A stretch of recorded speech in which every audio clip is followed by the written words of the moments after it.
अरे ये क्या है? हे भाई ये देख, पत्थरों में से रंग बिरंगे पत्थर निकले है। छोटे, ये कोई पत्थर नहीं है, ये तो हीरे हैं, हीरे। हीरे? अरे भाई ये खूबसूरत पत्थर तो 500 का एक बिकेगा। अरे चल, 500 का।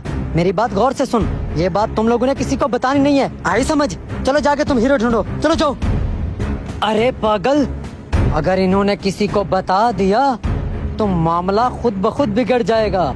ऐसा करता हूँ, इन सब हीरो को जल्दी जल्दी निकाल के अपनी जेब में डाल लेता हूँ। अरे यार ये हमको नहीं दिखा रहा, कोई ना कोई कीमती चीज होगी। अरे भाई वो सामने देखो, कौन लोग है? हाँ, मुझे लगता है ये भी सोना ढूंढ रहे हैं। चल छोटे, इनके पास चलते हैं।